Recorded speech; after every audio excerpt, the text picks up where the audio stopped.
2021년 10월 3일 기출문제를 풀어보도록 하겠습니다. 1번. 다음은 재무회계 개념 체계에 대한 설명이다. 회계정보의 질적 특성 중 목적 적합성과 관련이 없는 것은? 회계정보의 질적 특성은 회계의 정보를 질적으로 우수하게 만들기 위해서 갖춰야 될 성질을 말합니다. 자, 그 중에 목적 적합성에 대해서 물어보고 있습니다. 자, 목적 적합성에 세 가지가 있는데요. 목적에 적합하기 위해서는 첫 번째, 예측이 가능해야 됩니다. 예측 가치라고 합니다. 두 번째, 잘못되면 고칠 수 있어야 돼요. 피드백 가치라고 합니다.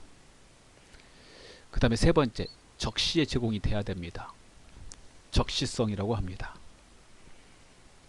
따라서 정답은 2번입니다. 2번의 중립성은 회계정보의 질적 특성 중 신뢰성하고 관계되는 성질입니다. 자, 신뢰성을 갖추려면 세 가지가 필요한데, 첫 번째, 표현의 충실성. 두 번째, 검증 가능성. 세 번째, 중립성입니다. 신뢰성과 목적 적합성의 하위 항목을 꼭 외워주셔야 되겠습니다. 2번. 다음 중 현금 및 현금성 자산 금액을 모두 합하면 얼마인가? 첫 번째, 선일자 수표는 미래의 날짜로 발행된 수표입니다. 따라서 대금은 미래 날짜에 받기 때문에 이런 수표를 받으면은 상품 제품 팔았을 때 받으러움으로 처리합니다. 그래서 현금 및 현금성 자산에 속하지 않습니다. 현금 및 현금성 자산에 속하려면 현금, 그 다음에 요구불 예금, 현금성 자산이 돼야 됩니다. 그 세 개를 통합해서 부르는 말이 현금 및 현금성 자산이기 때문에 그렇죠. 받으러움은 매출 채권으로 통합돼서 외부 보고서가 작성됩니다. 자, 타인 발행 당좌 수표 현금입니다. 당좌 예금, 요구불 예금입니다. 차용 증서는 돈을 대여하거나 차입할 때 쓰는 증서이므로 해당되는 계정 과목은 대여금 또는 차입금으로 처리됩니다. 그 다음에 양도성 예금 증서는 금융상품인데요. 취득 당시 만기가 2개월이라고 그랬으니까요. 얘는 현금성 자산입니다. 따라서 현금 및 현금성 자산을 합하면 타인 발행 당좌 수표, 그럼 당좌예금, 취득 당시 만기가 2개월인 양도성 예금 증서. 그래서 40만원, 50만원, 60만원 이렇게 세 개를 더하시면 되는 겁니다. 그럼 정답은 4번 150만원이 됩니다. 3번 보겠습니다. 부산의 5월 초 상품 재고액은 50만원이며 5월의 상품 매입액은 35만원, 5월의 매출액은 60만원이다. 매출 총이익은 매출액의 20%라고 한다면 5월 말 상품 재고액은 얼마인가? 일단은 머릿속에 뭐가 떠올려야 되냐면 이 5월 말의 상품 재고액 어디에 나오는지 머릿속에 떠올라야 돼요. 그거 잘 보면 매출원가 공식에 나오는 걸 알 수 있어요. 팔려나간 매출원가는 지문에 맞춰서 써보면 올 초 상품 재고액, 즉 저번 달에 다 못 팔고 2월 된 거죠. 여기에다가 당월 상품 매입액,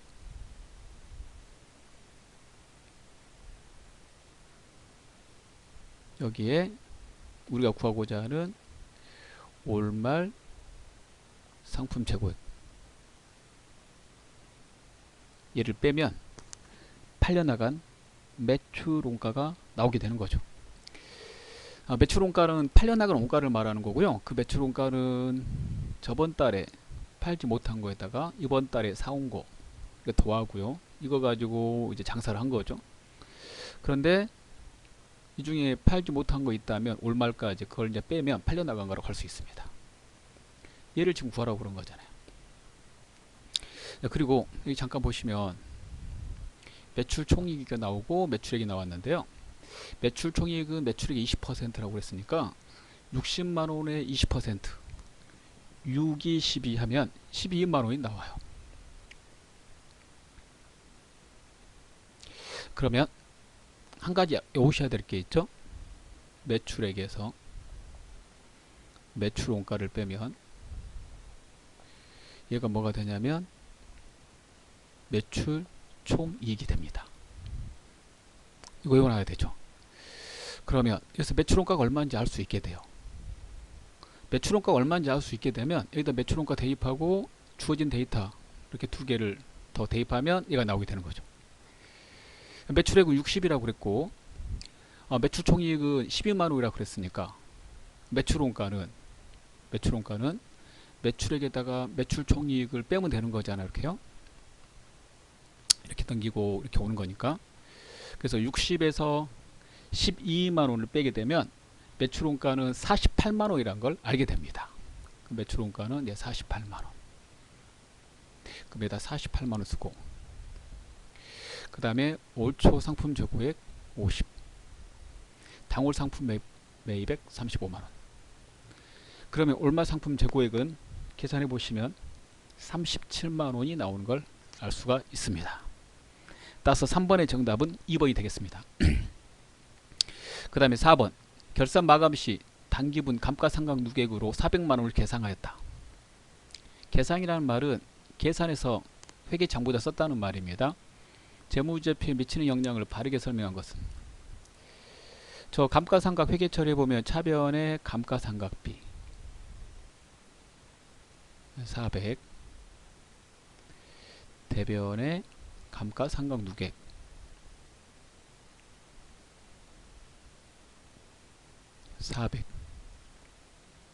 이렇게 되는 거죠. 감가상각비는 여러분 비용입니다.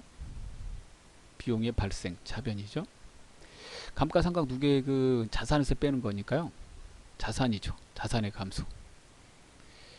비용의 발생, 자산의 감소.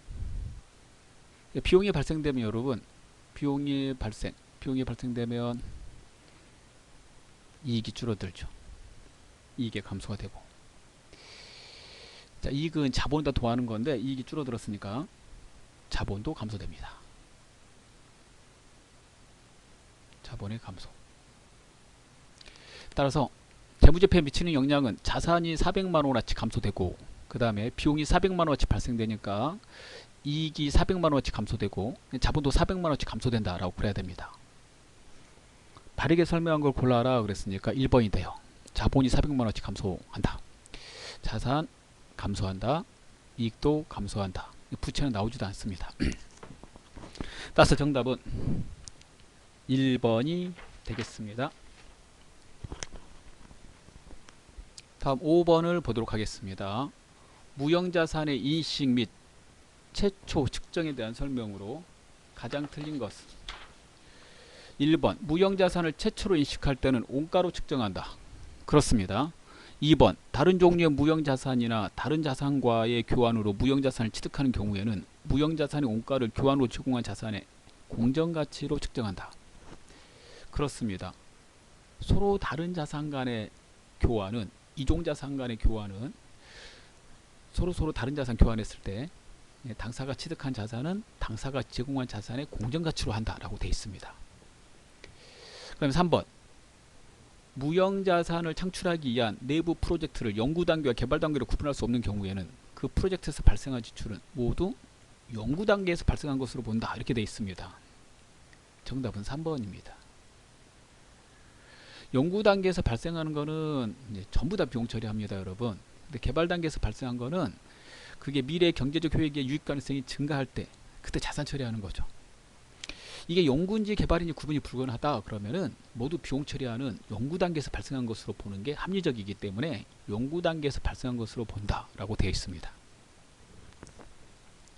정답 3번 되겠습니다. 6번 다음 중 유가증권의 분류에 대한 설명으로 가장 틀린 것은 1번 유가증권은 취득한 후에 만기 보유증권, 단기 매매증권, 그리고 매도 가능 증권 중에 하나로 분류한다. 그렇습니다. 2번 만기가 확정된 채무증권으로 상환금액이 확정되었거나 확정이 가능한 채무증권을 만기까지 보유할 적극적인 의도와 능력이 있는 경우에는 만기 보유증권으로 분류한다 이렇게 되어 있어요. 만기란 말을 그렇게 많이 썼는데 마지막에 단어가 매도가능증권 나오면 안 되겠죠? 예. 그래서 정답은 2번이 되겠네요. 2번 틀렸습니다. 지분증권과 만기 보유증권으로 분류되지 아니하는 채무증권은 단기 매매증권과 매도가능증권 중에 하나로 분류한다. 예, 그렇습니다. 그 다음에 단기 매매증권은 주로 단기간 내 매매차를 목적으로 취득한 유가증권으로서 매수와 매도가 적극적이고 빈번하게 이루어지는 것을 말한다. 예, 그렇습니다. 7번입니다. 다음은 충당부채와 우발부채에 대한 설명이다. 일반 기업 회계 기준으로 판단했을 때 적합한 설명이 아닌 것은 퇴직급의 충당부채는 충당부채에 해당한다. 그렇습니다. 충당부채로 들어가면은 부채로 인식해서 장부에 쓰셔야 되는 겁니다. 우발부채는 일반 기업 회계 기준상 재무제표에 부채로 인식해야 된다. 우발부채는 발생할 수도 있고 발생하지 않을 수도 있는 그러한 부채이기 때문에요. 부채로 인식하지 말아야 된다라고 되어 있습니다. 단지 이해를 돕기 위해서 주석으로 기재한다. 이렇게 되어 있습니다. 따라서 부채로 인식하지 말아야 된다라고 되어 있는데 부채로 인식해야 된다라고 그랬으니까 7번의 정답은 2번이 되겠습니다. 충당부채는요, 그 부채로 인식하는 건데요. 그게 부채로 인식하기 위해서 자원의 유출 가능성이 매우 높아야 되고, 그다음에 그 금액을 실질성 있게 추정할 수 있어야 된다라고 되어 있습니다. 8번 보겠습니다. 다음 중 일반 기업 회계 기준에 의한 수익 인식 기준으로 맞는 것은? 첫 번째, 상품권 판매의 수익 인식 기준은 재화를 인도하고 상품권을 회수한 시점에서 합니다. 판매가 아니라 회수. 따라서 상품권을 팔았을 때는 수익으로 인식할 수가 없습니다. 일단 물건을 주지를 않았잖아요. 그래서 수익으로 인식할 수가 없습니다. 그 다음에 할부 판매는요. 할부 판매는 인도한 달, 재화를 고객에 판매한 달이 수익 인식 시점입니다. 고객이 매입 의사를 표시한 시점으로 되어 있는 판매는 시용 판매가 여기에 해당이 됩니다. 그래서 2번하고요. 여기 4번은 이렇게 이 두 개 4번 있잖아요. 얘는 바뀌었네요. 서로. 얘네들 서로 바뀌었어요. 이렇게. 위탁 판매. 수탁자가 제3자에게 판매한 시점이 수익 인식 시점입니다. 수탁자는 위탁자 대신 팔아주기로 한 거고요. 위탁자가 수탁자한테 물건을 넘길 때까지는 아직까지는 그 물건은 위탁자의 물건이고 그 수탁자가 창고에 가지고 있다가 수탁자는 자기 물건이 아니니까 수수료 받고 팔아주는 그런 회사거든요. 만약에 그런 수탁자가 제3자에게 팔았다 그러면 매출로 처리합니다. 그래서 수익으로 인식하게 되는 거죠. 자, 그래서 정답은 8번에 3번이 되겠습니다. 9번 봅니다. 다음 중 종합원가 계산의 특징으로 가장 옳은 것은? 종합원가 계산은 연속적으로 대량 생산하는 업종에 적용합니다. 보기 1번 직접원가와 간접원가로 나누어 계산한다. 얘는 개별원가 계산에서 쓰는 말입니다. 단일 종류의 제품을 연속적으로 대량 생산하는 경우에 적용한다. 맞습니다. 2번이 정답이 되겠고요. 고객의 주문이나 고객이 원하는 형태의 제품을 생산할 때 사용하는 방법이다. 개별원가 계산에 대한 특징입니다. 그 다음에 제조 간접 원가는 원가 대상에 직접 추적할 수 없으므로 배부 기준을 정하여 배부를 계산한다. 이거 개별 원가 계산의 특징입니다. 개별 원가 계산에서 제일 중요한 게 제조 간접 원가를 배부하는 거죠. 정답은 2번이 되겠습니다. 10번입니다. 다음은 단기에 영업을 시작한 주식회사 합격의 자료이다. 다음의 자료를 이용하여 재료비와 가공비의 완성품 환산량을 계산하면 각각 얼마인가? 단, 원재료는 초기에 전량 투입됐고 100% 됐다는 말이고요. 가공비는 공정 전체에 걸쳐서 균등하게 발생한다. 가공은 이렇게 됐다는 말이에요. 이렇게. 환산량의 공식을 필요한데요. 완성품 환산량의 공식을 쓰겠습니다. 환산량은 완성이 안 된 것까지 포함시키는 거죠. 작업의 그 진척도를 보고 첫 번째 완성된 수량은 무조건 포함해야 돼요. 그래서 완성품 수량 더하기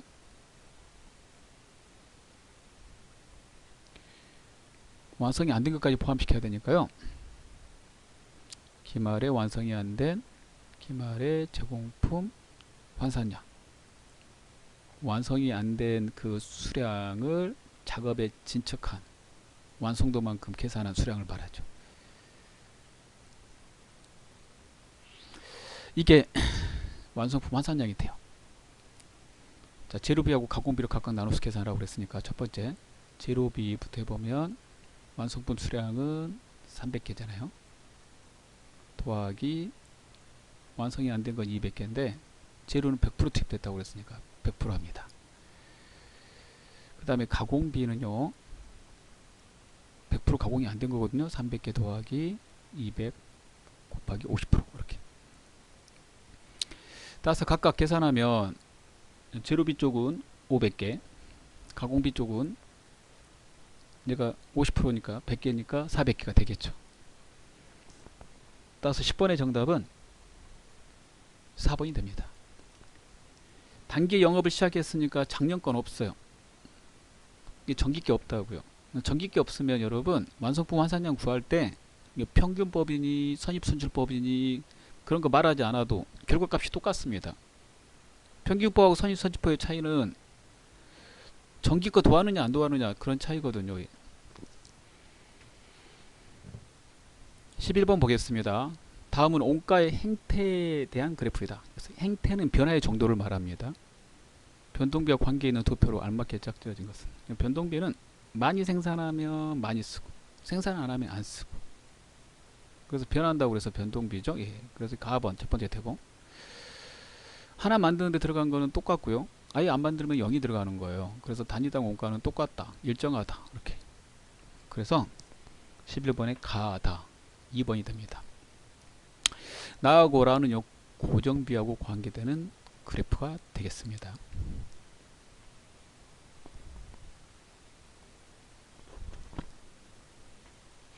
자, 이제 12번을 보도록 하겠습니다. 다음 중 보조 원가 배부 방법에 대한 설명으로 가장 옳은 것은, 보조 원가 배부 방법은 부문별 원가 계산에 나옵니다. 부문별 원가 계산은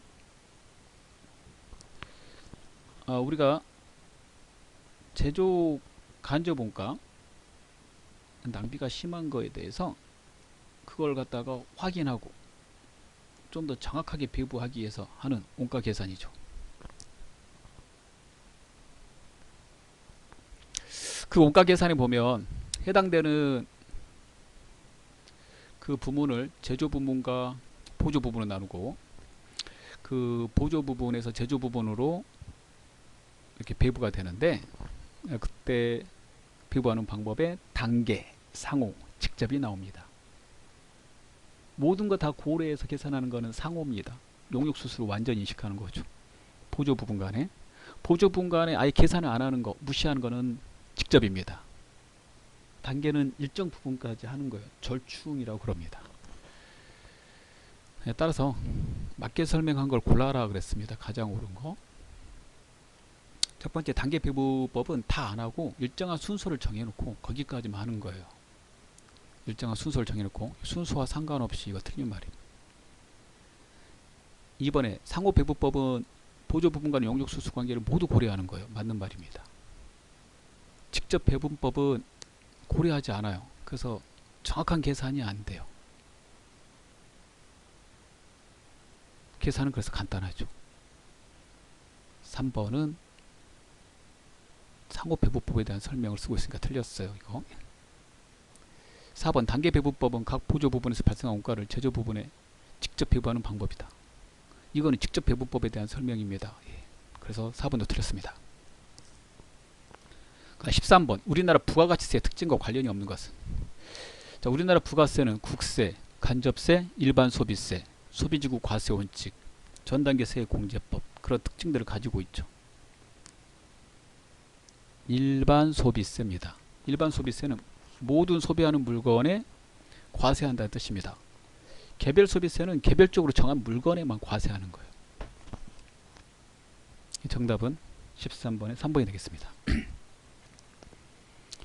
14번 다음은 부가가치세법상 미연세 포기와 관련된 설명이다. 맞게 설명한 것은. 자, 미연세 포기는 영수율을 적용받고 싶을 때 포기하는 겁니다. 별도의 승인을 얻을 필요 없습니다. 만약에 미연세 포기하게 된다면은 3년간은 부가가치세를 면제받지 못합니다. 그 다음에 미연세 포기를 하는 거는 부가세를 공제받기 위해서 하는 거죠. 자, 그래서 그 하는 이유가 거기에 있습니다.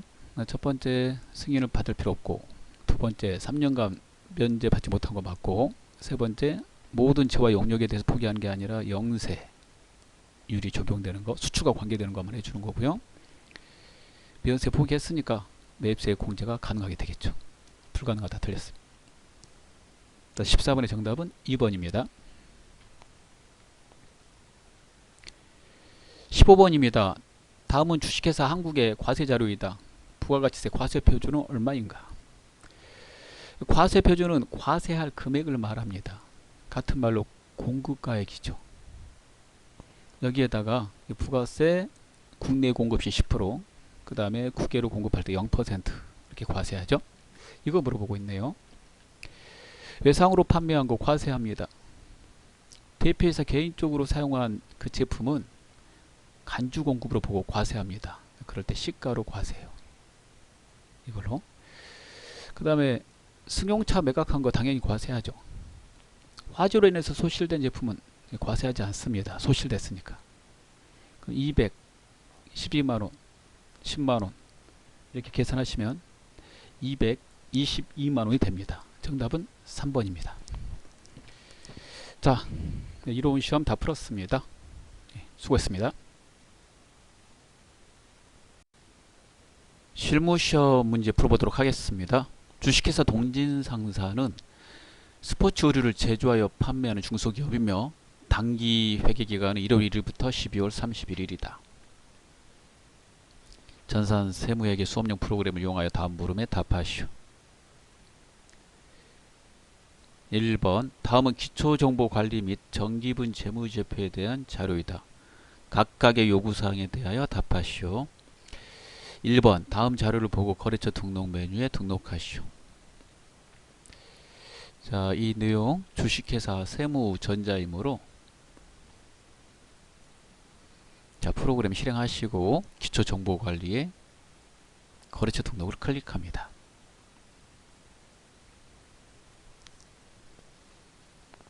주식회사 세무전자라고 되어 있으므로 일반 거래처란에 지문에 있는 대로 그대로 입력하시면 되겠습니다.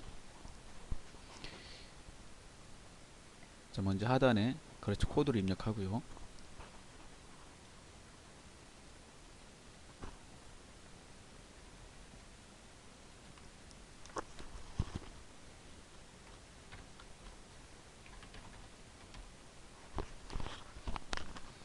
자, 주식회사 세무전자라고 입력하고 유형에서 동시를 선택합니다. 자, 우측에다 먼저 사업자 등록번호를 입력하고요.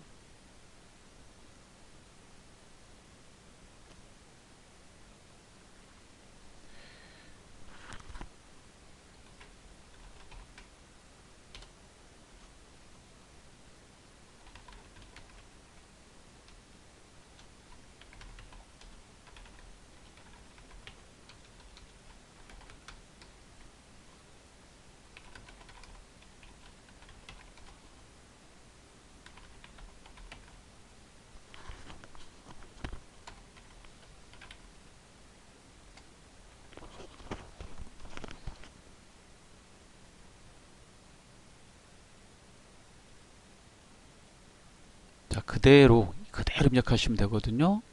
대표자 이름, 업태, 종목, 주소 이렇게 넣으시면 되겠습니다. 주소 입력 시 우편번호 입력은 생략해도 무방함 이렇게 되어 있으므로 주소를 직접 쳐서 넣으시면 되겠습니다. 이렇게 직접 쳐서 넣는 게 더 좋습니다. 자, 창을 닫고 두 번째 문제 보겠습니다. 거래처별 초기 이율 채권과 채무 잔액은 다음과 같다. 자료에 맞게 추가 입력이나 정정 및 삭제하시오. 거래처별 초기 이율을 클릭합니다. 좌측에 단기 대여금 누르고 우측에 거래처 확인하고 틀린 거 고치시면 되거든요. 자, 가나상사의 금액이 틀렸습니다. 320으로 고칩니다. 우진상사 그 다음에 다라상사의 금액은 맞아요. 얘쪽에 있는 금액과 오른쪽에 거래처 금액 전체 금액이 항상 같아야 됩니다. 그래서 차액이 0이 돼야 돼요. 자, 이번에 좌측에 단기 차액금을 누르고 우측에 거래처하고 금액을 확인합니다. 자차 상사의 금액이 틀렸으므로 수정합니다. 마찬가지로 좌측에 있는 금액과 우측에 있는 금액이 같아야 되고 차액이 0이 돼야 됩니다. 자동으로 저장되므로 창을 닫습니다. 3번입니다. 정기분 손익계산서를 검토한 결과 다음과 같은 오류가 발견되었다. 정기분 손익계산서, 정기분 잉여금 처분계산서, 정기분 재무상태표 중 관련된 부분을 수정하시오. 정기분 자료는 결산 완료가 됐기 때문에요. 자동으로 데이터가 고쳐지거나 그러지는 않습니다. 그래서 하나씩 가서 고치셔야 되는데 처음에 틀린 부분이 정기분 손익계산서니까요. 정기분 손익계산서부터 고치시면 됩니다. 원래 어렵게 나오면 이게 4개를 다 고치라고 나옵니다. 네, 고치는 순서대로 제가 써봤는데요. 제, 손, 이, 제 제조원가 명세서, 손익계산서, 이익잉여금 처분계산서, 재무상태표 이렇게 순서대로 고쳐 나가는 거고요. 그 이유는 제조원가 명세서에 있는 단기제품 제조원가를 손익계산서 매출원가에다 넣어줘야 되고 손익계산서의 단기순이익을 이익잉여금 처분계산서에다 넣어줘야 되고 이익잉여금 처분계산서에 있는 미처분 이익잉여금을 재무상태표에다 넣어줘야 되기 때문에 그렇습니다. 현재 이 상태에서는 제조원가 명세서는 안 나왔으니까요. 이 세 개를 이렇게 점검해 주시면 되고 지문에 이렇게 다 써져 있는데요. 이렇게 안 써져 있고 그냥 관련된 재무제표를 수정하시오 이렇게 나와도 이 순서대로 이렇게 가셔야 돼요. 자, 그러면 손, 이, 제 세 개만 확인하도록 하죠. 자, 정기분 손익계산서를 클릭합니다. 지문에 따라 상여금을 누르시고 500만원을 340으로 고칩니다. 340으로 고쳐서 단기순이익이 변동됐습니다. 네, 8,870만원. 자, 정기분 잉여금 처분 계산서에 가서 그 단기순이익을 그대로 여기다가 써줘야 되는데요. 틀리잖아요. 예, 같게 만들어줘야 됩니다. 상단에 F6 불러오기를 하면 방금 고친 정기분 손익계산서의 단기순이익을 불러오니까요. 이 버튼을 이용해서 하시면 좋습니다. 자, 이게 변경됐으니까 미처분 이익잉여금이 변경됐습니다. 미처분 이익잉여금 1억 2,660만원은 자본에 해당이 되고요. 이게 자본으로 들어가는 거죠. 이익잉여금에 들어가는 거 자본에. 따라서 자본하고 관계되는 정기분 재무상태표에 가서 미처분 이익잉여금의 금액을 바꿔주시면 되는데요. 프로그램에서는 결산 시 미처분 이익잉여금이 다음 연도로 이율돼서 처분되기 때문에 그 단기에 생긴 미처분 이익잉여금을 결산 시에 이율 이익잉여금으로 변경시키고 데이터를 미처분 이익잉여금 결산 시에 생긴 거하고요. 그다음 다음 연도로 딱 넘겨야 되는 이율 이익잉여금 데이터를 프로그램이 따로따로 구분하거든요, 여러분. 그래서 미처분 이익잉여금 결산 시에 나오면 그걸 이율 이익잉여금이라는 계정 과목으로 프로그램에서 변경시켜서 이율시킵니다. 따라서 프로그램에서는 정기분 재무상태표에 이율 이익잉여금으로 이렇게 입력을 해놔야 되거든요. 그래서 이 금액을 1억 2,660만원 이렇게 고치고 나면 이게 빨간색 보이는 게 사라질 거예요. 엔터까지 꼭 치셔야 됩니다. 이렇게. 그러면 이제 성공입니다. 자동으로 저장되니까 창을 닫으시면 되겠습니다. 자, 이렇게 해서 자 1번 거 이제 다 풀었어요. 타이핑하는 거 1번은 오타 있으면 감점해요. 그리고 우편 보는 기능을 사용할 수도 있는데 시험 볼 때는 웬만하면 쓰지 말고 그냥 그대로 입력을 하십시오. 예. 그게 더 이렇게 시간을 더 벌 수도 있어요. 여러분 한번 해보시면 좀 알게 됩니다. 2번입니다. 다음 거래 자료를 일반 전표 입력 메뉴에 추가로 입력하시오. 자, 그대로 해볼게요. 전표 입력 일반 전표 입력을 클릭합니다. 날짜를 7월 12일 시험 보는 날 거기 거래 발생된 날짜 그대로 쳐주세요. 이렇게요. 시험에서 나오는 거래 발생된 날짜로 그대로. 자, 주식회사 우리 서점에서 업무용 관련 도서를 7만원에 구입하고 보통예금으로 지급했다. 보통예금은 보통예금이죠. 자, 이거 말하면 되죠. 영업부 업무 관련 도서, 도서 인쇄비,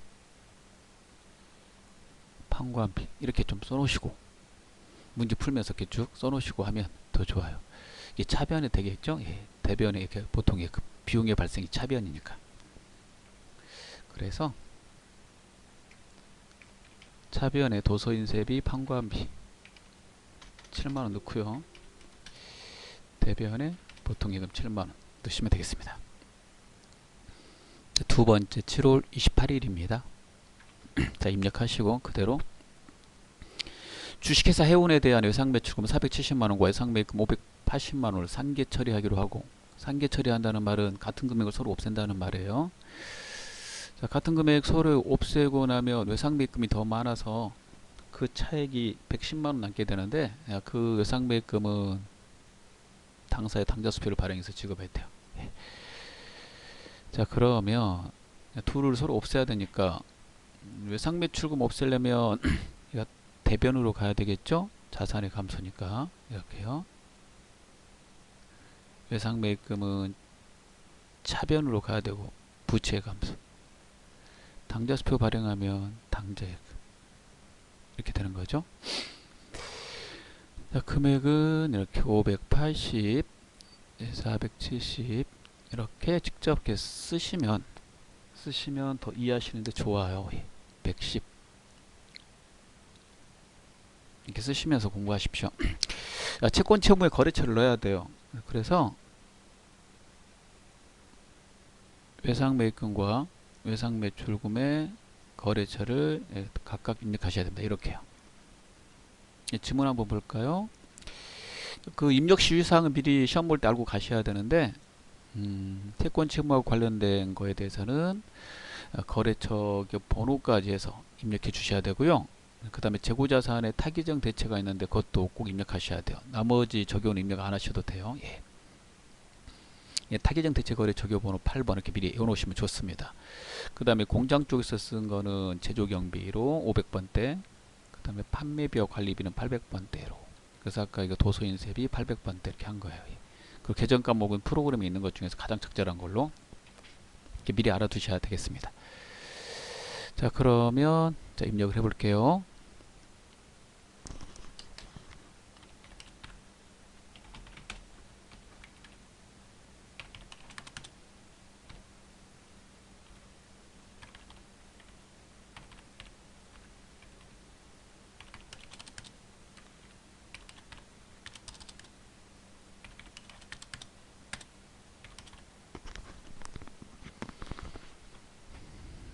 자, 여러분 그 위에 있는 거래처 똑같을 때 복사하는 방법 까먹으셨으면 한번 보세요. 이 코드 번호까지 복사하셔야 되거든요.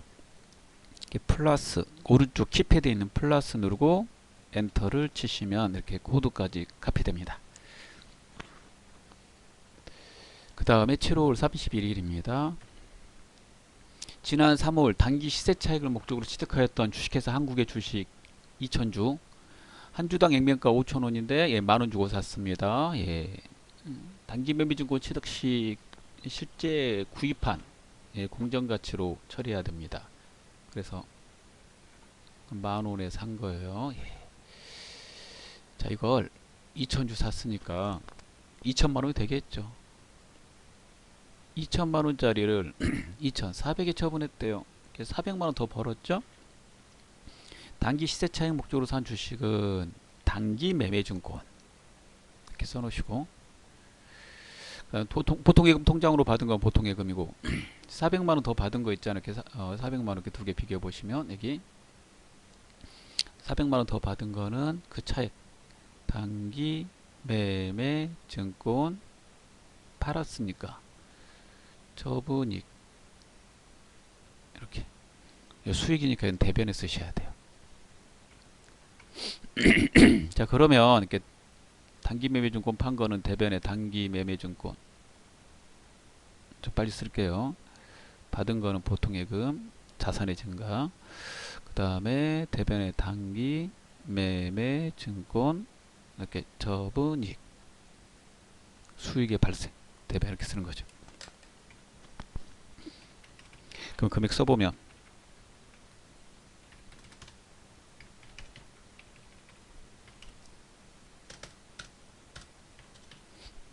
이렇게 되는 거죠. 이렇게. 예.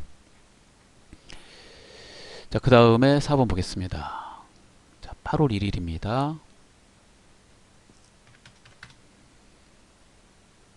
본사 건물 신축을 위한 차입금의 이자 비용 700만 원을 현금으로 지급하고 금융 비용은 전액 자본화하기로 했다. 자본화에다 밑줄 긋고 이게 자산 처리하기로 했다 이런 말이죠.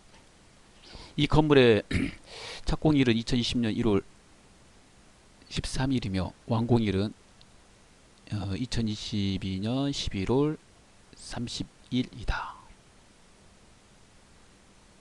건물을 짓고 있는 거예요, 여러분. 건물을 짓고 있습니다. 건물을 지을 때 여러분 쓰는 계정 과목이 뭐예요? 건설 중인 자산이죠.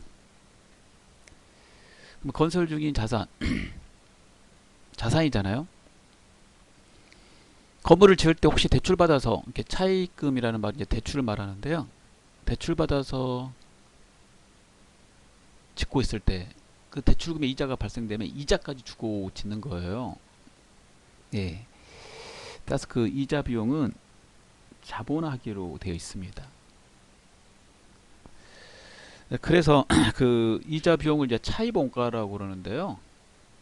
차입에 따른 원가라고 그러는데 자산으로 그래서 처리하셔야 돼요. 따라서 이자 비용을 하면 안 되고 이렇게 분명히 자산 처리하기로 했다라고까지 되어 있으니까 건설 중인 자산, 그 다음에 현금 이렇게 정답이 되니까 주의하셔야 돼요. 좀 풀어보시면 기출문제 풀어보시면 이런 문제가 좀 많이 나와요, 여러분. 얘는 차변의 계정 과목이 하나고 대변의 계정 과목 중에서 현금이 딱 하나입니다. 차변의 계정 과목 하나 나오고 대변의 현금 이렇게 나오면 차변의 계정 과목 하나 나오고 대변의 현금 이렇게 하나 나와야 돼요. 각각 하나씩. 차변의 계정 과목 하나, 대변의 현금 이렇게 딱 나오면 각각 하나씩 나오면 출금으로 입력할 수 있습니다. 이거 얘도 계속 우리가 입력하고 있는 대체전표 차변의 3번, 대변의 4번 얘는 이제 계속 넣을 수 있어요. 프로그램 이용해서 입력하실 때 시험 보실 때는 전표를 하나만 써야 돼요. 두 개 섞어서 쓰면 안 되거든요. 그래서 이 거래는 출금으로 넣던지 아니면 대체전표를 넣던지 하나에다 다 넣을 수 있는 전표가 두 개 있으니까 둘 중에 하나로 하시면 됩니다. 편리에 따라서 하시면 돼요. 출금은 번호 1번입니다.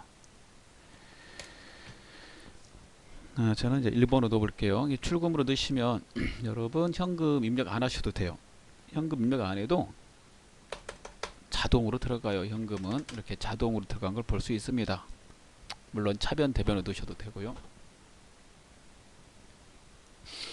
자, 그래서 이거 좀 문제 신경 써주세요. 건물 지을 때 혹시 공사 대금이 없어서 대출 받아서 이렇게 차입해서 건물을 짓는다면 차입금의 이자가 발생되는데 결국에는 그 건물 짓는데 이자까지 이렇게 주면서 지었기 때문에 그 이자를 자산으로 처리해야 된다. 자산의 이름은 짓고 있으니까 건설 중인 자산이다. 이렇게 나름 정리하세요. 다음 8월 자, 다음 9월 30일 보겠습니다.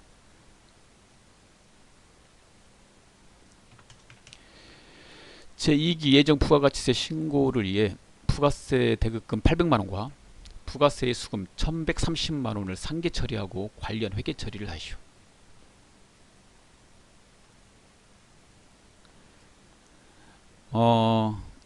매 분기 말이 되면요, 여러분, 이게 부가가치세는 정산을 해요.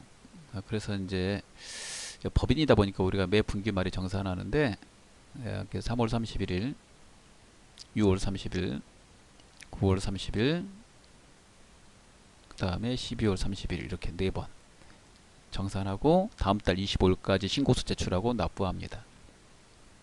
그래서 그 정산하는 분기하고 납부하는 분기를 알고 계셔야 돼요. 시험에 잘 나오거든요. 이렇게 정산할 때는 3개월치 부가세 대급금과 3개월치 부가세 예수금 금액을 확인합니다. 자, 그리고 같은 금액 상계하고 납부해야 될 게 많으면 미지급 세금으로, 공제받을 게 더 많으면 미수금으로 그 차액을 회계 처리합니다. 따라서 부가세 예수금부터 이제 써볼게요. 부가세 예수금 부채니까 대변에다 써놨거든요. 차변으로 옮겨야 돼요. 부채의 감소. 그러니까 부가세 대급금은 자산이니까 대변으로 옮겨야 되겠죠. 자산의 감소. 자, 이 부가세 예수금이 부가가치세법에서 말하는 매출세이고요. 부가세 대급금은 이제 매입세계예요. 내야 될 거 1130인데 공제받을 거는 800밖에 안 돼요. 그럼 내야 될 게 더 많고, 신고하고 납부하는 거는 다음 달 25일까지니까요. 신고하고 납부하기 전까지는 그 차액을 내야 될 게 더 많으니까 미지급 세금으로 이렇게 잡는다 이겁니다. 자, 그리고 다음 달 25일까지 신고하고 납부하실 때 미주급 세금을 이제 없애면 되죠. 미지급 세금을. 그래서 납부하면 미지급 세금이 차변에 가서 사라지게 됩니다. 그래서 이렇게 2개 외우셔야 된다는 거예요. 이렇게 정산하는 거 하나 하고요. 그 다음에 납부하는 거 하고, 아셨죠?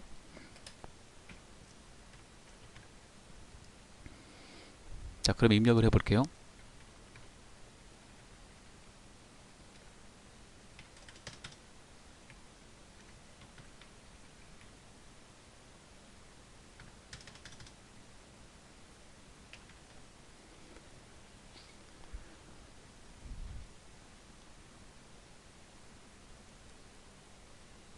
자, 그 다음에 6번을 보도록 하겠습니다. 12월 19일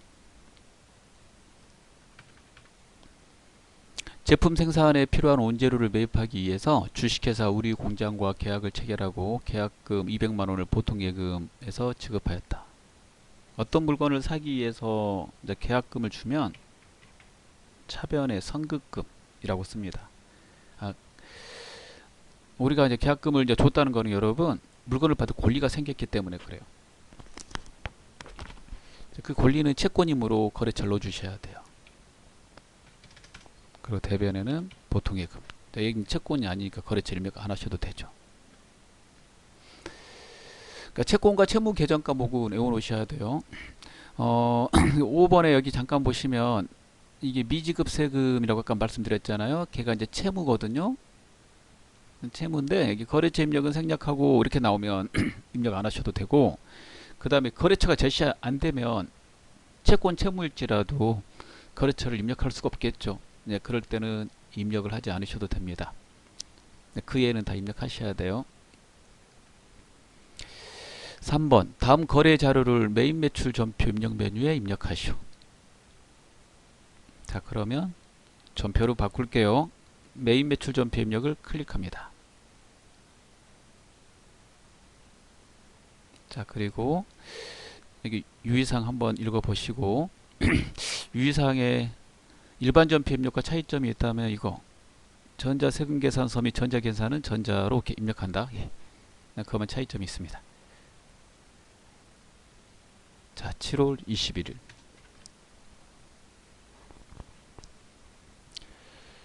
비사업자인 이순옥 씨에게 제품을 99,000원 부가가치세 포함 현금 매출하고 현금 영수증을 발급하지 않았다. 아무것도 발급 안 했다는 거예요. 통상적으로 이제 부가가치세 신고하는 거는요, 메인 매출 전표에다 입력합니다. 입력하실 때 매출은 전부 다 신고해야 되니까 전부 입력하셔야 되고요. 자, 매입은 세금계산서, 계산서 받은 거 전부 다 입력하시고, 나머지 영수증은 이제 공제받을 영수증만 입력합니다. 거기에 맞춰서 시험 문제를 낼 거예요. 매출이니까 아무것도 발행 안 해도 이제 입력을 하셔야 되는데, 아래에서 유형을 골라야 되죠. 자, 아무것도 발행을 하지 않으면 여러분 유형은 14번 건별이 됩니다. 유형에 보면 건별, 가과, 형과, 매입 쪽에도 가과, 형과가 있는데, 얘네들은 부가세가 붙는 과세 영수증입니다. 건별, 가과, 형과 이 과세 영수증은 부가세를 포함해서, 공급가액에다가 부가세를 포함해서 입력하셔야 돼요. 그래서 그렇게 좀 외워 놓으시고 하시면 되겠어요. 그 시험 보실 때 이거 발급하지 않았다 이렇게 보면 제일 먼저 징빙을 찾아야 돼요. 유형을 골라야 되니까. 유형은 징빙을 보고 찾는 거거든요. 징빙 보고 14번 건별 이렇게 쓰시고요. 그 다음에 물건 팔 때 제품 매출하고 부가세 이렇게 자동으로 나와요. 그러니까 그걸 제외한 나머지만 좀 장부에다가 이제 써놓으면 돼요. 제품 매출하고 부가세 나온 거는 안 써도 되고, 그래서 그거 뺀 나머지만 이렇게 시험지에다 써놓으면 됩니다. 전부 다 현금으로 매출하면 1번 현금으로 입력하는 거죠. 전부 회계 처리해서 이렇게 쓰시면 시간이 부족해요.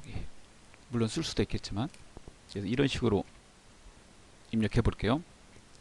자, 14번 건별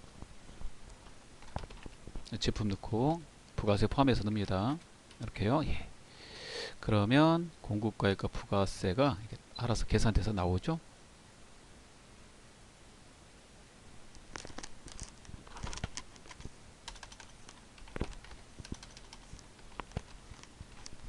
그 다음에 상단에 공급처는 이제 무조건 넣으셔야 돼요. 이게 무조건 넣으셔야 됩니다. 그 다음에 회계 처리는 제일 빠른 거 1번. 이렇게 하면요, 전액 현금으로 이렇게 받으면 1번 현금으로 입력하라고 매뉴얼에 되어 있으니까 이렇게 하면 자동으로 분계가 됩니다. 제품 판 거 자동으로 매출에서 제품 매출 나와요. 제품 매출이 아닐 때만 그래서 바꾸시면 돼요. 이 기본값입니다. 매출에. 그래서 부가세도 자동으로 나오고, 이런 식으로 하시면 되겠습니다. 자, 그 다음에 두 번째 9월 4일입니다. 온제로 매입처의 사무실 이전을 축하하기 위해 프리티 하원에서 20만원의 축하 화환을 주문하고 보통예금 계좌에서 이체하고 현금 영수증을 발급받았다. 제일 먼저 징빙을 찾아야 돼요. 여기다가 밑줄 긋는 거죠. 현금 영수증을 받았는데 보세요. 부가세가 없죠. 이렇게요. 왜 그럴까요? 이 화환 있잖아요. 얘가 면세기 때문에 그래요. 그럼 살펴봅시다. 현금 영수증을 받았는데 면세 물건을 샀다는 거잖아요.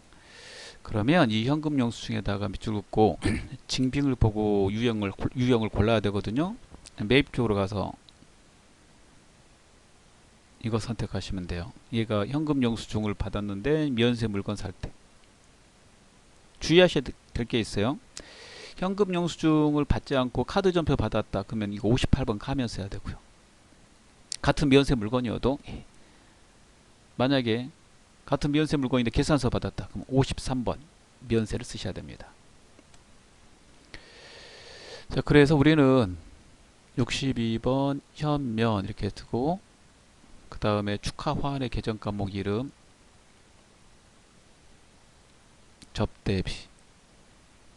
접대비인데 온제로 매입처 물건 만드는 곳이잖아요. 온제로 쪽이면 그래서 제조원가 이렇게 돼야 돼요.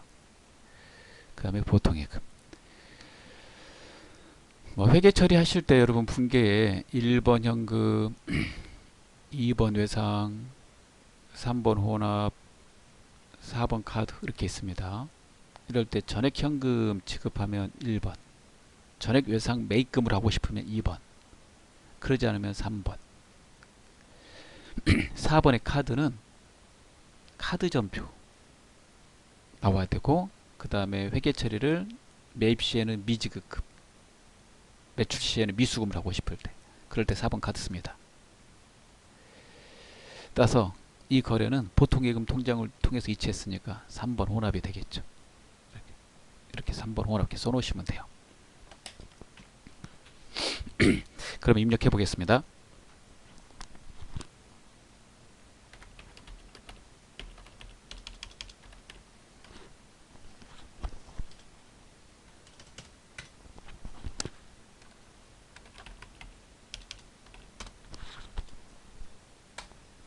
이 전자는 전자세금계산서, 전자계산서일 때만 사용하는 겁니다. 예, 여기서 지금 이제 혼합하시고, 예, 기본값이 원재료로 항상 나오거든요. 매입은, 매출은, 제품 매출은 나오고, 그거 사올 때는 가만히 내버려 두면 되는데, 그게 아닐 때는 항상 계정 과목을 이제 바꿔주셔야 돼요. 예, 부가세는 없어요. 예, 면세 물건이므로. 예. 그래서 접대비 보통예금인데 접대비 513번 이렇게 입력하셔야 돼요. 제조원가 513번.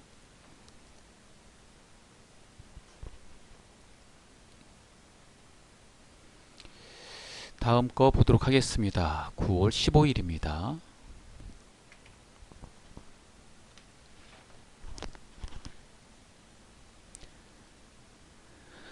당사는 제품을 제조하기 위해 주식회사 한국에서 기계장치를 5천만 원에 부가가치세 별도 10개월 할부로 구입하고 전자세금 계산서를 발급받았다. 할부 대금은 다음 달에 지급한다. 자, 그러면 기계장치를 사오고 전자세금 계산서를 받았네요. 자, 징빙을 보고 유형을 골라야 되니까 사왔으니까 매입으로 가셔서 세금계산서 받았으니까 51번 과세가 돼요. 51번 과세. 똑같은 세금계산서 받았다고 나오는 게 54번 불공도 있습니다. 이 둘 다 세금계산서 받았다고 나와요. 이 둘의 차이는 51번은 부가세 공제 받을 수 있는 거고요. 54번은 공제 받을 수 없는 겁니다. 그래서 같은 세금계산서가 나와도 공제 받을 수 있으면 51번, 그러지 않으면 54번으로 입력하셔야 돼요. 기계장치 사오는 거는 공제 받을 수 있습니다. 대부분 다 공제 받아요. 공제 안 받는 물건이 많지가 않죠. 그래서 그 불공의 항목을 꼭 외워 놓으셔야 돼요. 자, 그리고 할부는 외상이죠. 외상의 이름이 두 개가 있어요. 외상 매입금과 미지급금이 있는데, 기계장치를 외상으로 사오면 미지급금으로 처리하죠. 원재료하고요, 상품을 외상으로 사오면 외상 매입금, 그 외에는 이제 미지급금으로 처리합니다. 따라서 이렇게 처리해야 되니까 회계 처리는 3번 혼합 이렇게 하시면 돼요. 기계장치는 기계장치 그대로 쓰면 되고, 이 정도 써놓고 입력하시면 되겠습니다.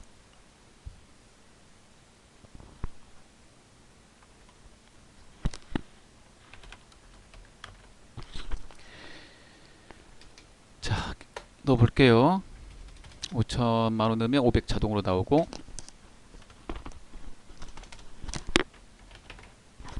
거래처 한국 넣고요. 그 다음에 전자세금계산서 받았다 그랬으니까 전자란에 1번 열어 하시고, 회계처리 3번. 기본값이 매입에서는 항상 원재료로 나옵니다. 원재료이면 가만히 내버려 두고 아닐 때는 바꿔요. 이번에는 바꿔야 되겠죠. 기계장치로 바꾸고, 대변은 4번 미지급금을 입력하면 되겠습니다. 자, 미지급금은 채무임으로 거래처를 넣어야 되는데요. 거래처가 상단에 있는 거래처가 자동으로 이렇게 들어온 걸 알 수가 있어요. 이렇게 자동으로 복사해서 들어가 있거든요. 예, 채권 채무의 거래처 채점하는데 이게 자동으로 들어가 있는 거래처가 맞으니까 가만히 내버려 두시면 됩니다. 얘는 이제 무조건 입력하셔야 되고요. 예, 아래쪽은 이제 채권 채무만 넣으면 되는데 채권 채무만 채점을 해요. 예. 근데 프로그램이 자동으로 이렇게 복사해서 넣어줘요. 예. 그래서 채권 채무의 거래처 이렇게 확인하시고 이 거래처가 아닐 때만 바꿔주시면 돼요. 그 다음에 10월 10일입니다. 주식회사 광고의 제품을 1,500만원어치 판매하고 전자세금계산서를 발급하였다. 제품에 대한 판매대금 보통예금 계좌로 입금받았다. 제품 판 건 제품 매출이고요. 부가세는 이제 부가세의 수금인데 자동으로 나옵니다. 전자세금계산서 발급하였다 그랬으니까 매출에 전자세금계산서 발급하면 11번 과세, 그리고 받은 돈은 보통예금, 그래서 3번 혼합 이렇게 입력하시면 되겠죠.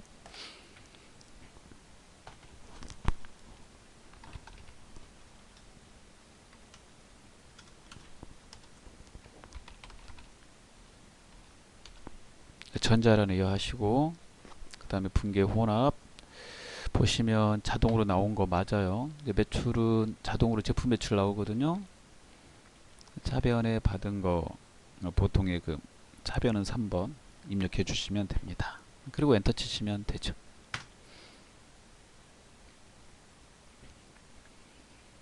그 다음에 10월 18일입니다.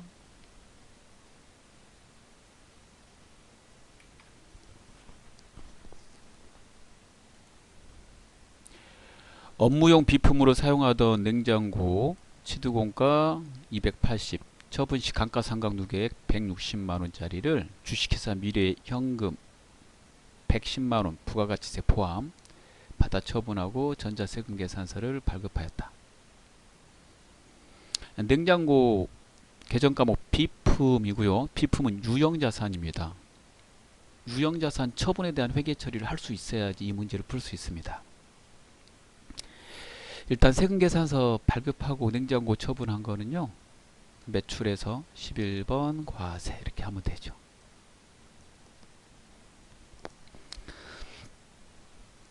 그러면 이제 회계 처리해야 되는데 먼저 비싸게 팔았는지 싸게 팔았는지부터 한번 확인해 볼게요. 냉장고의 취득원가는 280이고 감가상각누계액은 160이니까 이거 빼기 해요. 항상 이렇게 해놓고 간단하게 계산해 놔야 됩니다. 그러면 이제 장부금액이 나오게 되는데요. 120만원짜리죠. 장부금액 계산해 보니까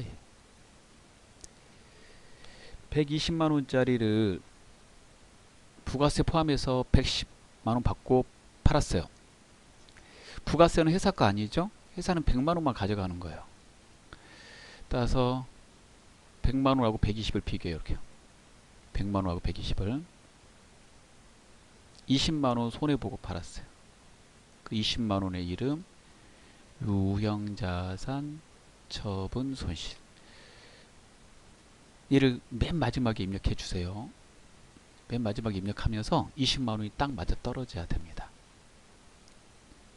얘는 한번 간단하게 분개해 볼게요. 대변의 부가세의 수급, 부가세 10만원, 그 다음에 대변의 비품, 유형자산 처분 시에 그 금액, 취득한 금액을 써야 되죠.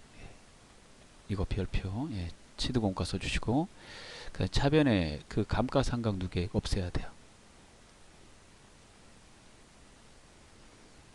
160 들어가고, 얘가 사라지면 자산의 증가가 되니까 차변다 써야 됩니다. 그 다음에 감가상각누계액 밑에다는 받은 돈, 받을 돈을 써야 돼. 현금, 부가세까지 받아야 되니까 110 이렇게.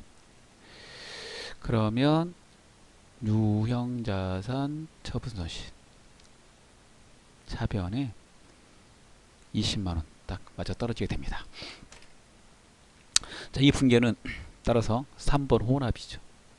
전부 해서 넣으려면 3번 혼합. 자, 이 유형자산 처분의 분계는 많이 틀리거든요, 여러분들이. 그래서 반드시 숙지해 주셔야 됩니다. 자, 입력해 볼게요.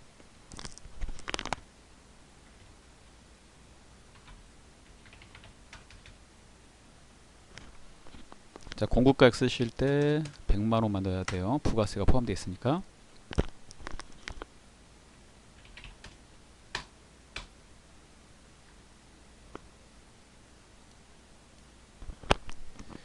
그리고 하단에 가서 기본값이 매출에는 제품 매출로 나오는데 제품을 판 게 아니고 비품을 팔았으므로 이렇게 비품으로 바꾸고, 그 다음에 금액 유형자산 처분 시에 취득원가 써야 되니까 280 이렇게.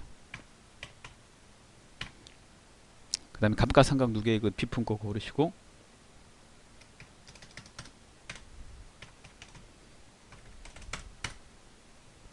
이렇게 하시면 차변이 20만원 부족하잖아요. 예. 차대 보시면, 그래서 비용 잡아야 되는데 그 비용의 이름이 영업의 비용, 유형자산 처분 손실 20만원 이렇게요. 맞아 떨어지는 것을 알 수가 있습니다. 그래서 20만원 나와야 돼요.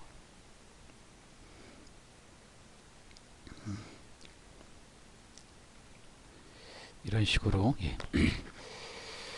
자, 그 다음에 11월 28일입니다.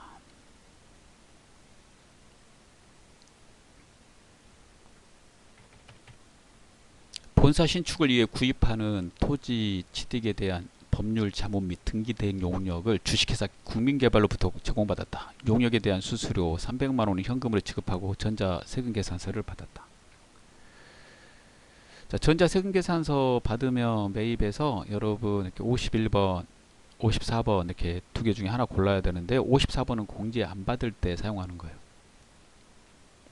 공제 받은 거는 51번이고요. 그 다음에 세금계산서 받는 것 중에 수입세금계산서도 나오죠. 그거는 이제 수입세금계산서라고 나오니까 55번 수입 고릅니다. 수입세금계산서 공제받는 거는 55번 수입. 수입시에도 공제 못 받는 거다 그러면 불공입니다. 근데 대부분 시험 문제는 회계 1급에서는, 전산회계 1급에서는 수입세금계산서 공제받는 걸로 나와요. 그럼 둘 중에 하나인데 51번이냐 54번이냐 이건데, 이 개정 과목을 잘 봐두시면 돼요. 토지 취득에 따른 법률 자문 및 등기 대행 용역이잖아요. 그 수수료 토지로 처리하죠. 회계 처리할 때. 토지 취득 시 발생되는 재비용, 토지를 정상적으로 사용하기 위해서 발생되는 재비용 다 토지로 처리합니다. 토지는 미연세입니다, 여러분. 그래서 토지에 이렇게 자본적 지출분은 부가세 공제가 되지 않아요. 그래서 54번 불공 이렇게 처리되고, 수수료 개정 과목은 토지, 전액 현금 지급했으니까 회계 처리는 1번 현금 이렇게 처리하시면 돼요.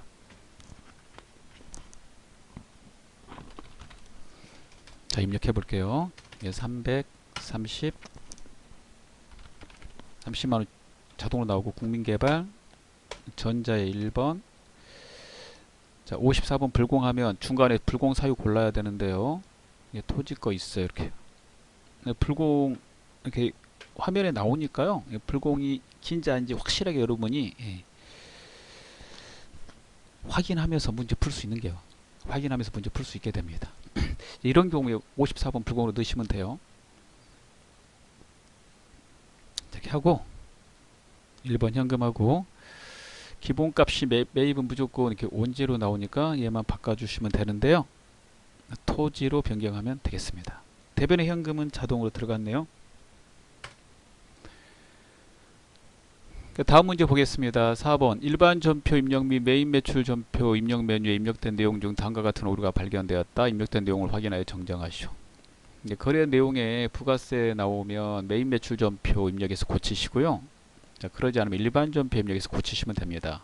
1번 7월 10일 세금과 공과로 처리한 금액 10만원은 임직원들에게 6월 15일에 급여를 지급하면서 온천징수한 소득세를 납부한 것으로 확인되었다.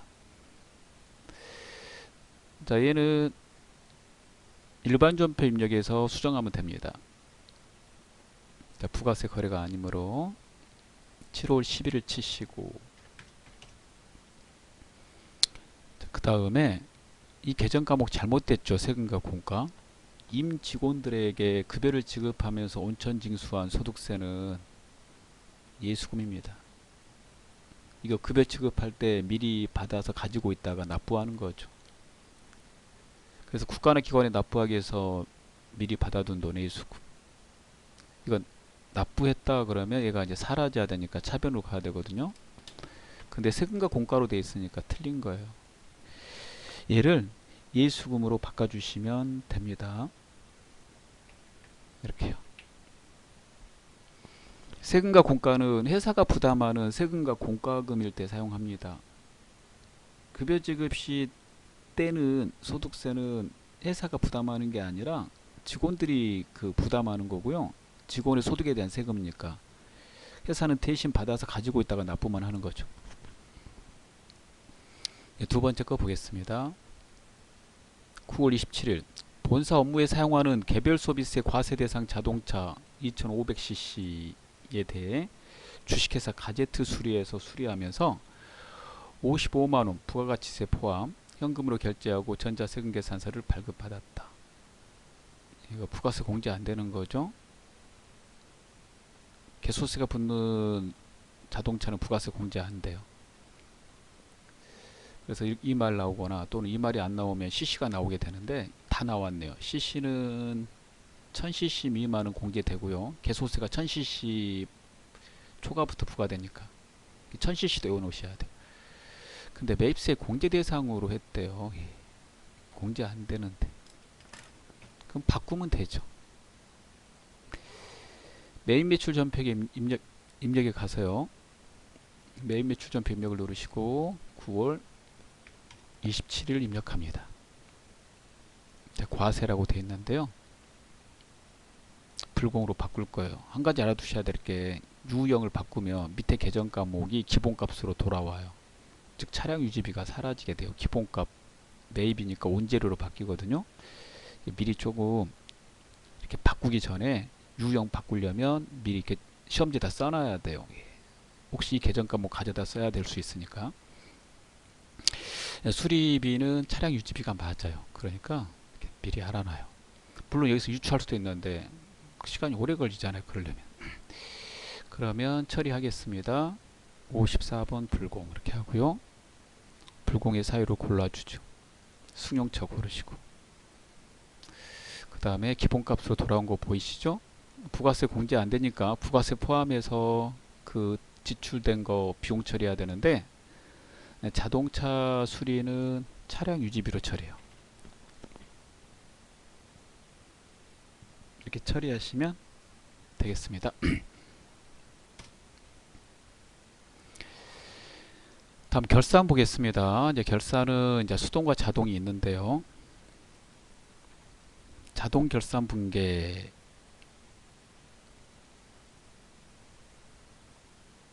한번 적을 테니까 암기해 두셔야 돼요. 기말의 재고자산 이거 분계하라는 거 자동으로 분계해요.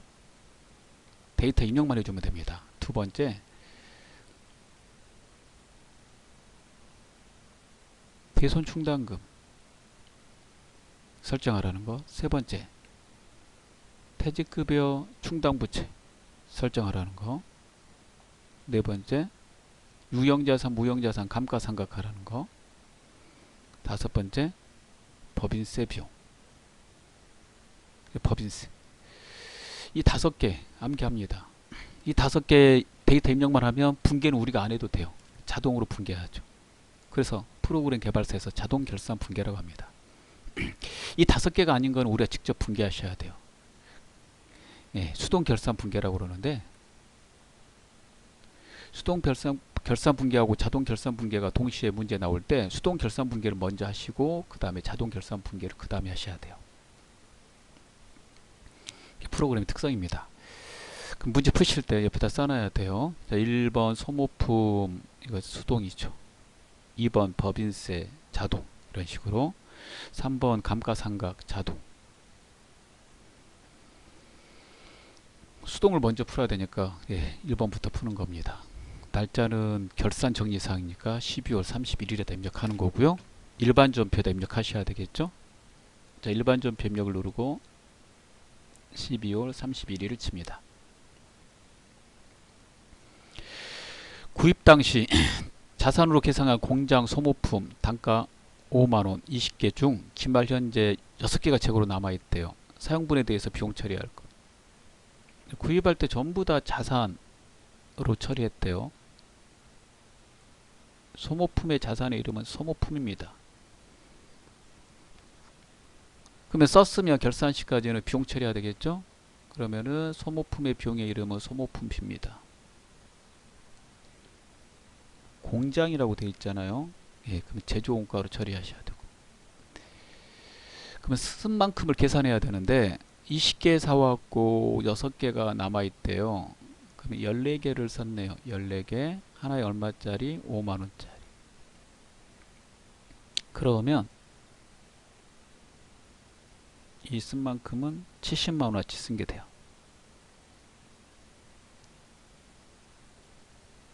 쓴 만큼은 자산에서 빼서 비용 처리해야 되니까 자산에서 70만원 빼요. 자산의 감소 대변, 비용의 발생 차변 이렇게 됩니다. 자, 그러면 입력을 할게요. 차변의 소모품비, 대변의 소모품.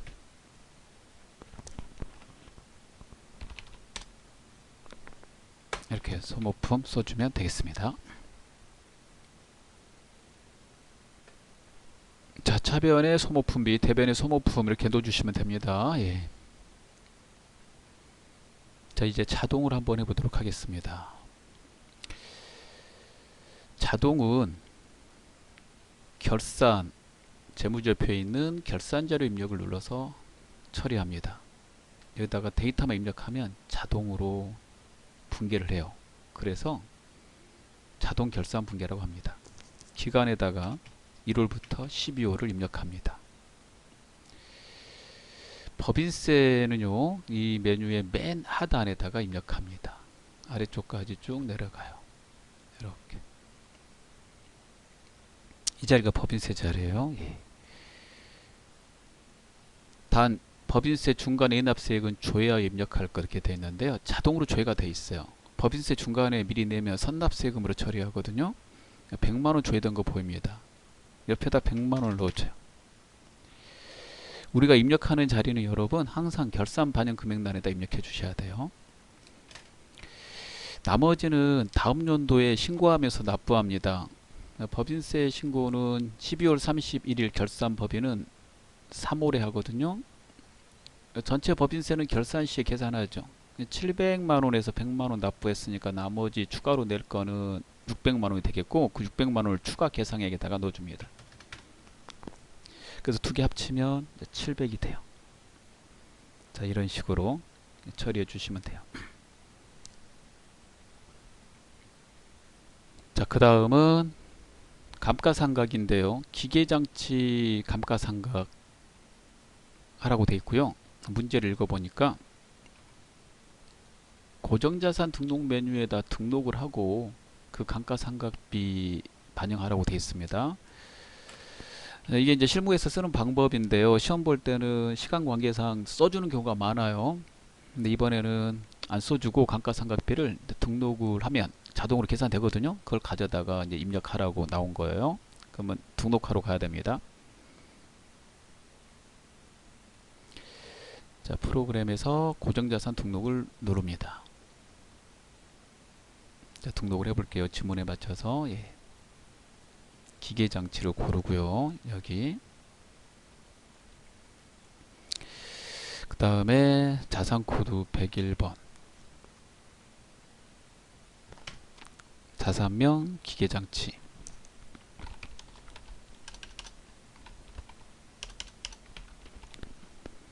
특별한 이름이 안 나오니까 기계장치로 넣어야 됩니다. 예. 취득 연호를 넣고 그 다음에 감가상각방법 정률법 그 다음에 얘가 중요한데요. 얘 넣는 자리가 중요해요. 여러분 3천만원 3천만원 단기에 취득했으면 여기다 넣어야 돼요. 그런데 단기 이전에 취득했으면 여기다 넣어야 돼요. 2020년이면 단기에 취득한 거 아니잖아요. 그러니까 여기다 넣어야 됩니다. 기초가액에 여기다 이렇게 넣어줘요.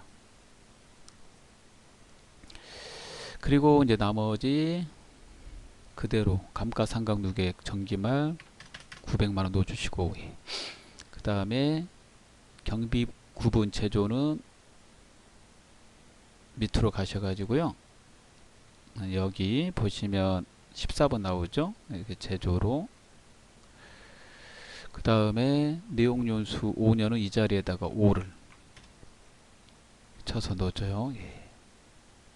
그러면 올해 감가상각할 금액이 나오게 됩니다.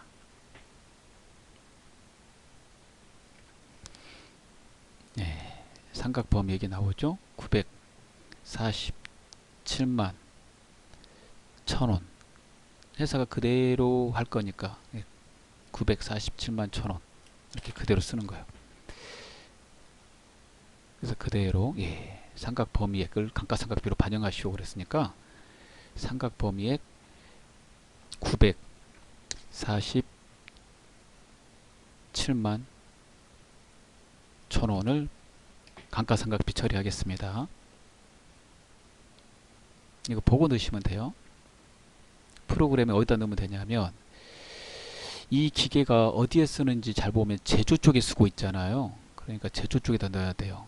제조 쪽은 제품 만드는 쪽이니까 재료비, 노무비 이렇게 경비가 있는데요. 원재료비, 노무비 경비 있죠? 경비 밑에다가 감가상각비가 처리돼야 되므로 7번 경비의 일반 감가상각비 기계장치를 찾아요.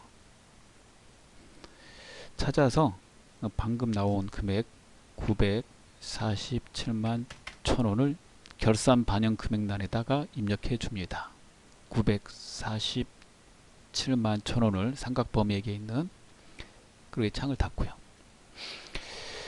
자동 결산 분계 자료는 한꺼번에 다 넣는 거예요. 한꺼번에 다 넣고 다 넣으셨으면 상단에 전표 추가 버튼을 눌러줍니다. 예. 그러면 이렇게 자동 결산 분계 완료 나와요. 그러면 창을 닫으시면 됩니다. 그 다음에 장부조회로 가겠습니다. 교재 보면 장부조회 빨리 하는 방법 써놓은 거 있거든요. 핵심 정리 한번 읽어보십시오. 자, 1번 일기 확정 부가가치세 신고기간 중 카드로 매출된 공급대가는 얼마인가. 우리가 부가세하고 관련돼서 거래 자료를 넣을 때 과세, 영세, 면세, 현과, 가과 이런 게 넣은 거 있을 거예요. 그런 걸 유형별로 보고 싶을 때 여러분 매입 매출장을 이용합니다. 이 매입 매출장이 상품 매입 매출장이 아니에요. 매입 매출전표에 입력한 걸 매입 매출전표 입력해서 다 섞어서 넣으니까 보기에 불편하거든요. 그걸 유형별로 하가는 화가대로, 현과는 현과대로, 과세는 과세대로 이렇게 보고 싶을 때 그럴 때 매입 매출장을 사용합니다. 카드로 이제 매출한 거는 여러분 매출의 카과 즉 17번 자, 그걸로 조회해서 보시면 돼요. 자, 그러면 매입 매출 전표 입력한 걸 유형별로 보고 싶다. 그럼 이쪽으로 가서 선택해서 보는 거니까 클릭합니다. 그리고 날짜를 넣어줘요. 4월부터 6월까지 넣어주고 그 다음에 매출에서 카드 전표 발행한 거 카과 이렇게 한 건밖에 안 나오네요. 부가세 포함된 금액을 공급대가라고 그래요. 220만원이 정답이 되겠습니다. 보실 때 한 건밖에 안 나오지만 분기 누계로 봐야 돼요. 만약에 여러 건 나오면 이게 분기 거잖아요. 2, 4분기 거죠. 그래서 항상 분기 누계로 보는 습관을 가지셔야 돼요. 이렇게요. 분기로 나오니까 220 시험지에 써놨다가 프로그램다가 수업용 프로그램에다 입력하는 거예요. 그래서 시험지에 써놔야 돼요. 그러니까 2번 상반기에 접대비가 가장 많이 발생한 월과 금액은 계정 과목에 대해서 물어보는데 어느 달 크고 작으냐 그러면 총계종 원장 올별에서 조회해요. 이거 제일 빨라요. 가셔서 올별 확인하고 1월부터 6월을 쳐요. 그리고 계정 과목 접대비 판매 관리비를 선택하시고 가장 많이 발생한 달은 2월이죠. 그리고 그 금액은 2210만원입니다. 이렇게 써놓으면 돼요. 그 다음에 3번 5월 말 현재 외상매입금 잔액이 가장 큰 거래처명과 그 금액은 얼마인가. 이렇게 계정 과목과 거래처에 대해서 물어보면요, 거래처 원장에 가서 조회하시면 돼요. 그래서 거래처 원장을 누르시고 5월 말을 입력해요. 그리고 계정 과목 외상매입금을 넣고 코드번호 모르면 옆에 말풍선, 그 다음에 거래처는 안 나와 있죠. 전 거래처를 조회하는 거예요. 전 거래처 조회하고 싶을 때 첫 번째 거래처 앞에는, 뒤에는 마지막 거래처가 들어가야 되는데요. 첫 번째 거래처, 마지막 거래처를 빨리 넣는 방법이 있어요. 앞에 거 첫 번째, 뒤에 거 마지막 들어가게 하는 방법은 해당되는 자리에서 엔터만 치시면 돼요. 이렇게. 그 다음에 잔액이 가장 큰 거래처명 그랬으니까 잔액 탭에서 잔액을 보시면 되는데요. 거래처명과 그 금액 그랬으니까 잔액이 큰 거래처 명은 제일 큰 거래처 잔액을 확인하고 사랑상사 써주고 그 금액은 6,300만원 정답이 되겠습니다. 이 장부조회 문제가요, 시험에서 가장 마지막으로 나와요. 이렇게. 그리고 항상 이 정답은 여기 지시에 있잖아요. 다음 사항을 조회하 답안을 수업용 프로그램 1호 문제 답안 작성 메뉴에다가 입력하시면 되겠습니다. 자, 수고하셨습니다.